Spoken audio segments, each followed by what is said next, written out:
أعوذ بالله من الشيطان الرجيم.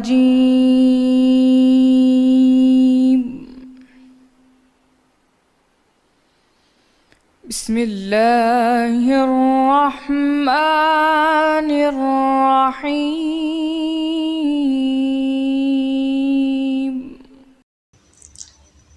مومنو، جب تم نماز پڑھنے کا قصد کیا کرو تو منہ اور کوہنیوں تک ہاتھ دھو لیا کرو اور سر کا مسح کر لیا کرو اور ٹخنوں تک پاؤں دھو لیا کرو، اور اگر نہانے کی حاجت ہو تو نہا کر پاک ہو جایا کرو، اور اگر بیمار ہو یا سفر میں ہو یا کوئی تم میں سے بیت الخلاء سے ہو کر آیا ہو یا تم عورتوں سے ہم بستر ہوئے ہو اور تمہیں پانی نہ مل سکے تو پاک مٹی لو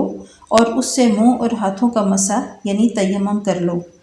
اللہ تم پر کسی طرح کی تنگی نہیں کرنا چاہتا، بلکہ یہ چاہتا ہے کہ تمہیں پاک کرے اور اپنی نعمتیں تم پر پوری کرے تاکہ تم شکر کرو۔ اللہ نے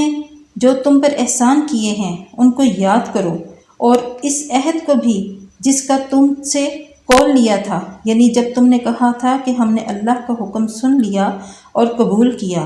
اور اللہ سے ڈرو، کچھ شک نہیں کہ اللہ دلوں کی باتوں تک سے واقف ہے۔ اے ایمان والو، اللہ کے لیے انصاف کی گواہی دینے کے لیے کھڑے ہو جایا کرو، اور لوگوں کی دشمنی تم کو اس بات پر آمادہ نہ کرے کہ انصاف چھوڑ دو۔ انصاف کیا کرو کہ یہی پرہیزگاری کی بات ہے، اور اللہ سے ڈرتے رہو، کچھ شک نہیں کہ اللہ تمہارے سب اعمال سے خبردار ہے۔ جو لوگ ایمان لائے اور نیک کام کرتے رہے ان سے اللہ نے وعدہ فرمایا ہے کہ ان کے لیے بخشش اور اجر عظیم ہے، اور جنہوں نے کفر کیا اور ہماری آیتوں کو جھٹلایا وہ جہنمی ہیں۔ اے ایمان والو،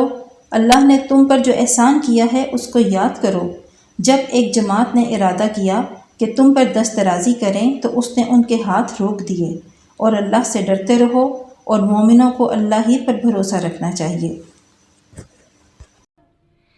صدق اللہ